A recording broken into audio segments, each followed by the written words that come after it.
I'm going to explore the meaning of physician, heal thyself.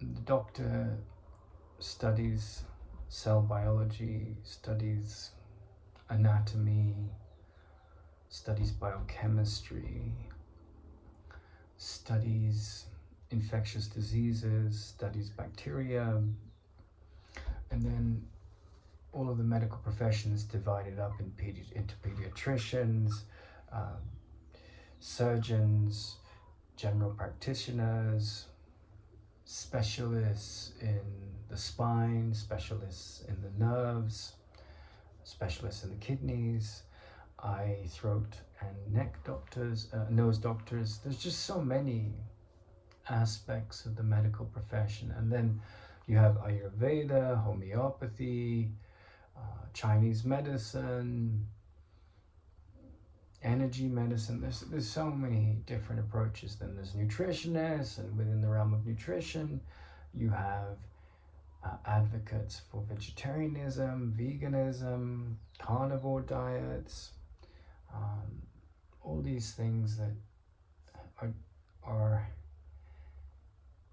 impacting the body's health in different ways. And there at the dawn of Western civilization, you have Hippocrates, the father of medicine, and he says,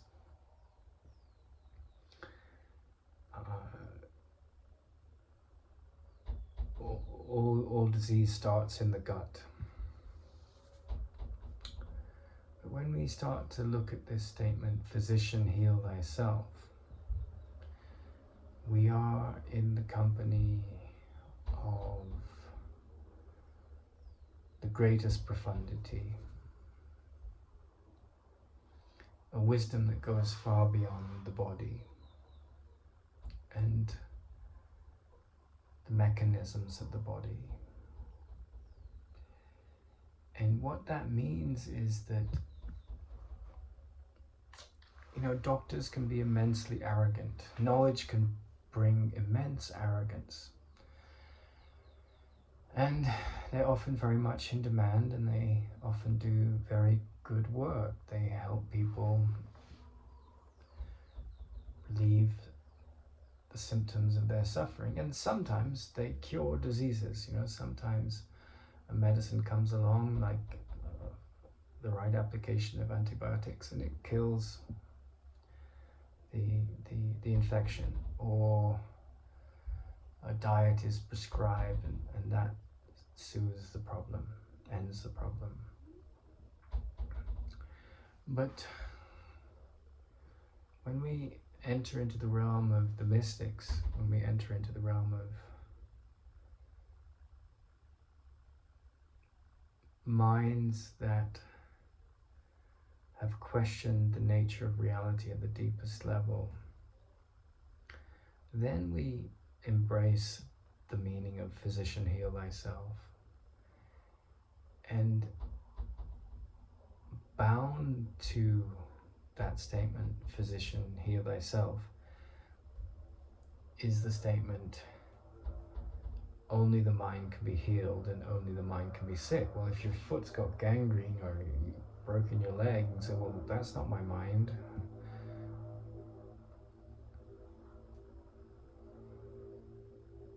And there's that movie about the guy that gets trapped in the rocks, and he has to cut his arm off to survive. So he could have stayed and died, or he could have cut his arm off and lived, and he cut his arm off. So in that case, by doing himself a gross injury, he saved his life. So that story opens us up to what is healing, because the modalities of physical healing have changed a lot over time. And back in the medieval ages, when someone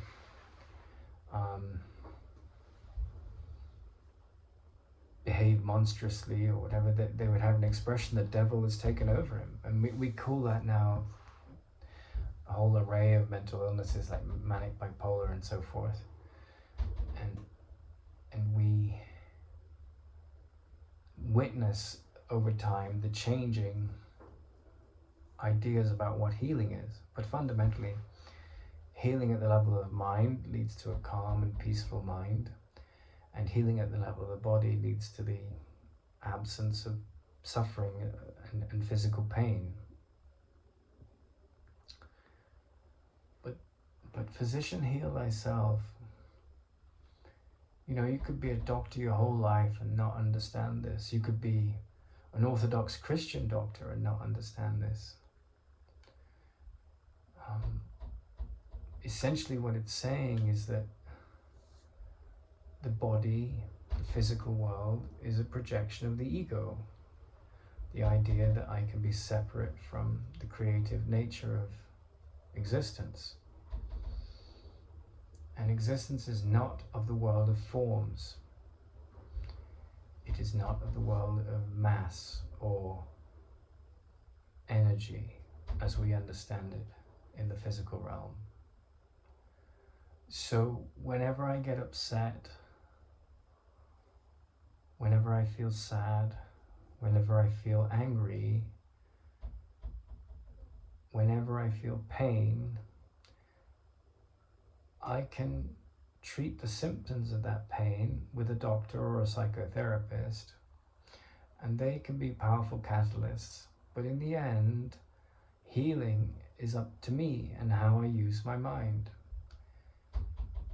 And the process of healing requires the dropping of our fearful attachments, the dropping of our toxic nationalism, the dropping of our vendettas and grievances, the dropping of our malicious prejudices, fundamentally the dropping of our insecurity. And ultimately, though it doesn't mean you don't take care of the body, great care of the body, the dropping of our identity with the body.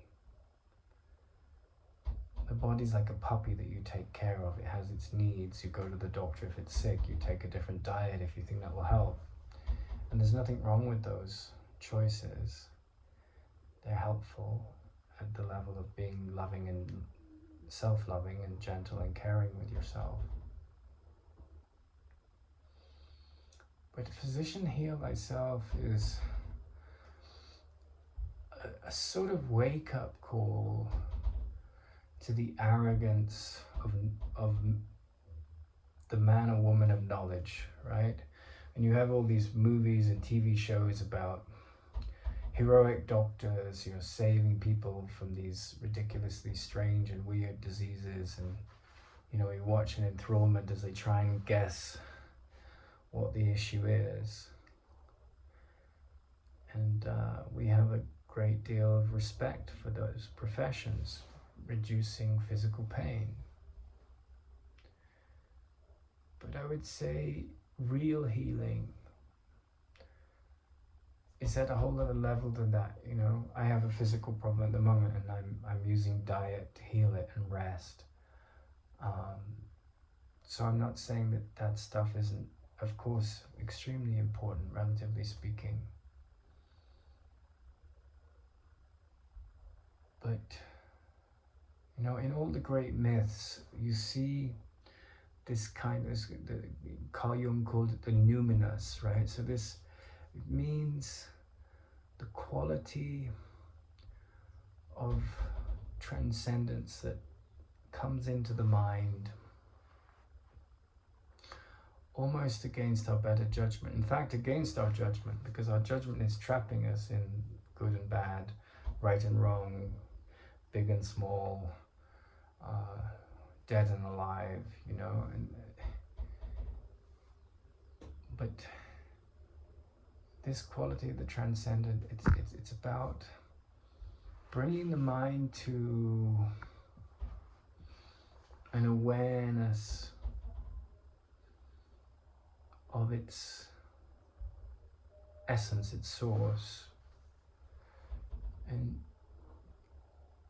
anyone in a body is going through a process of moving from ignorance to awareness of this source. And the qualities of the source, which are associated with our decision-making processes, are associated with our activity, which are associated with our nature of the perceiver, is one of peace, no sense of lack, no fear, no feeling that I have not lived enough, no feeling that there isn't enough time, no feeling that I'm not good enough, no feeling that someone else is not good enough, no feeling of hatred, no feeling of scorn. And of course, as we move through life, we have all kinds of emotions. But the real physician, heal thyself, means that, physician is a doctor, someone who thinks he knows a lot about medicine. But really, I think it's saying more like anyone who thinks he knows what's really going on here and goes through sorrow and pain and physical and emotional and psychological suffering is in need of questioning his thought system. And that is where the healing is. Not that you don't use the relative wisdom of the doctors and the hospitals and the healthcare systems of the world, but more that you look at how lack, insecurity, pain mechanisms as a whole operates in your mind. I was married twice, and when I got divorced, I was very attached to my ex-wives. And the first time it was very, very painful. I was like, this is my world, what's happening? I was wrenched away from this story. And then the second time I was like, it's a bit, because I had been in Tahiti, massaging at a rollerblade marathon, as you do. It was a strange thing. And I remember a few days before my first wife called me and said, I want to have a divorce. In fact, she asked for an annulment. We'd only been married a few months. I had this message as I work, and it said, free yourself from the spell of past attachment. And then there was the guidance sometime later, follow your tears, follow your tears to the place of certainty. So go through your tears, and beyond your tears, all your sadness, all your attachment to this egotistical identity, to find that which is clear and certain. And those things came long into the process of having an inkling that there was something more to the physical realm. It was more than the perceptive mechanism of the physical body in that story. And the mind started to open up. And that became a preoccupation, a fundamental preoccupation. And it's continued, and there's been a lot of resistance, in me, like a resistance to seeing that my nature, no matter what's happening on the outside, is peace. And any evidence in my story that tempts me to believe otherwise is the ego winning over my delusions, winning over my consciousness with delusions, So that's why, certain people might think, why would anyone want to become a monk? Just sitting around in peace and quiet and giving yourself to contemplation. Well, maybe some of those people, all of those people, just as psychotherapists, to an extent, they have this calling to unshackle themselves from this fearful mechanism in the mind. And whenever you get irritated, the slightest irritation, whenever you lose patience, whenever you judge or condemn, you're trapped in this pain mechanism. And so you could be a very successful and highly neurotic doctor and have no idea what healing is, only at the relative level.